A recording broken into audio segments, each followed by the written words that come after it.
Iya semuanya, perkenalkan nama saya Sylvia Sohwat. Saya mahasiswa dari Universitas Kristen Indonesia Maluku. Di sini saya akan mempresentasikan makalah asuhan keperawatan dengan kasus hipertensi. Yang pertama, ada definisi hipertensi. Hipertensi adalah kondisi hemodinamik yang abnormal di mana menurut WHO tekanan sistolik 140 mm hidrogium dan tekanan diastolik 90 mm hidrogium. Adapun definisi hipertensi. Hipertensi adalah kondisi hemodinamik yang abnormal di mana menurut WHO tekanan darah sistolik 140 mmHg atau mm hidrogium dan tekanan diastolik 90 mm hidrogium. Untuk usia 60 tahun, tekanan sistolik 160 mm hidrogium dan diastolik 90 mm hidrogium. Hipertensi adalah peningkatan tekanan darah secara terus-menerus melebihi batas normal.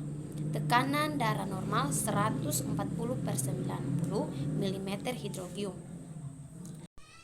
Yang kedua, adapun etiologi. Penyebab hipertensi dibagi menjadi dua. Yang pertama, hipertensi primer dan hipertensi sekunder. Adapun tanda dan gejala. Tidak ada gejala yang spesifik yang dapat meningkatkan tekanan darah selain penentuan tekanan arteri oleh dokter yang memeriksa. Hal ini berarti hipertensi arterial tidak akan pernah terdiagnosa jika tekanan arteri tidak teratur. Beberapa pasien yang menderita hipertensi, yang pertama, mengeluh sakit kepala, pusing karena peningkatan tekanan darah dan hipertensi. Yang kedua, merasa lemas karena stres sehingga menyebabkan gangguan emosi pada saat sedang terjadi aktivitas. Adapun faktor patofisiologi, faktor yang berperan dalam pengendalian darah pada kenyataan merupakan faktor-faktor yang mempengaruhi rumus dasar tekanan darah, curah jantung, resistensi perifer, tekanan darah yang dibutuhkan untuk mengalirkan darah melalui sistem sirkulasi yang merupakan hasil dari aksi pompa jantung dan tekanan darah arteri perifer.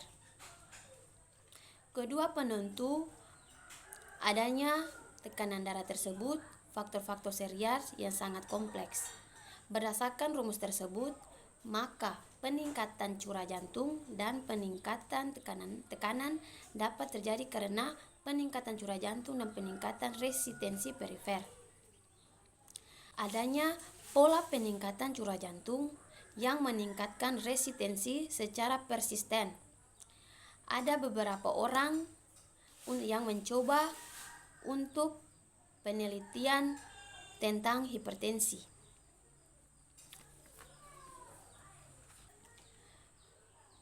Kita masuk dalam asuhan keperawatan. Asuhan keperawatan yang pertama ada identitas klien. Yang kedua, pengkajian. Pengkajian keluhan utama pada pasien. Pasien mengeluh kepalanya merasa pusing. Riwayat kesehatan sekarang, sebelum dibawa untuk diperiksa, pasien mengeluh kepalanya terasa pusing, perut merasa mual, dan tangan merasa kesemutan. Riwayat kesehatan dahulu, pasien belum pernah mengalami hipertensi. Riwayat penyakit keluarga, tidak ada anggota keluarga yang mengalami hipertensi. Kita masuk dalam analisa data. Yang pertama, data subjektif. Pasien mengatakan kepala terasa pusing, tengkuk terasa kaku, dan tangan terasa kesemutan. Data objektif, pasien tampak lemas, mata sulit untuk dibuka, tekanan darah 170/110 mm hidrogium. Nadi 92 kali per menit, suhu 36,8 derajat Celcius, pernapasan 24 kali per menit.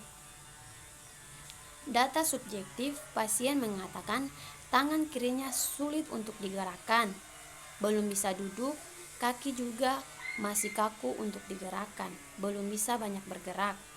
Data objektif, semua kebutuhan pasien dibantu oleh keluarga. Etiologi, peningkatan tekanan darah intrakranial, masalahnya gangguan perfusi jaringan intrakranial. Yang kedua, gangguan nutrisi kurang dari kebutuhan tubuh berhubungan dengan intake yang tidak adekuat.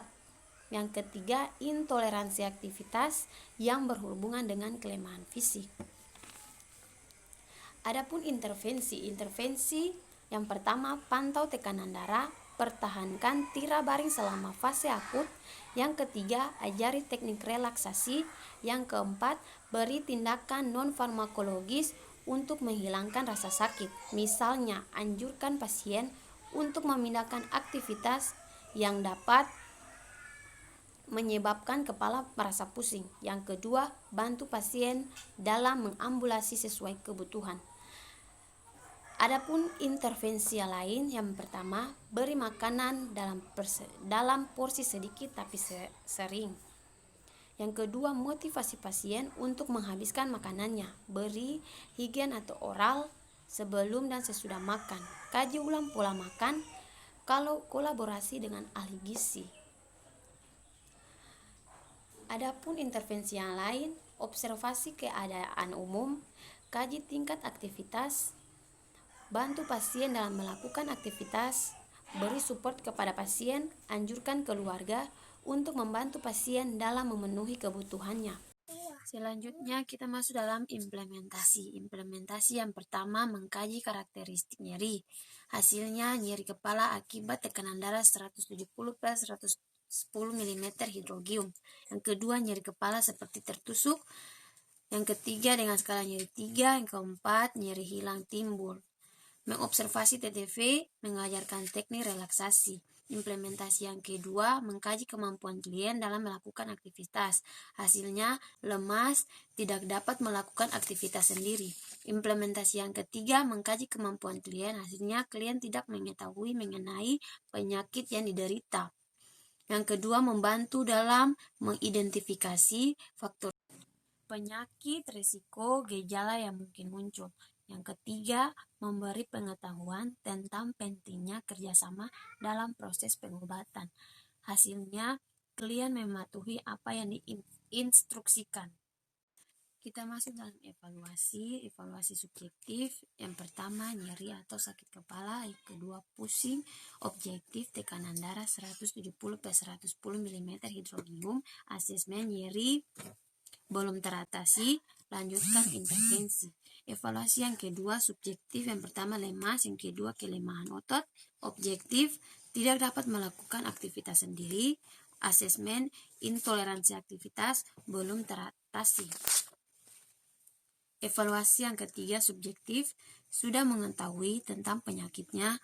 Yang kedua, mengetahui faktor risiko penyakitnya. Objektif, melakukan instruksi yang diajarkan. Yang kedua, tidak bertanya lagi. Asesmen kurang pengetahuan teratasi.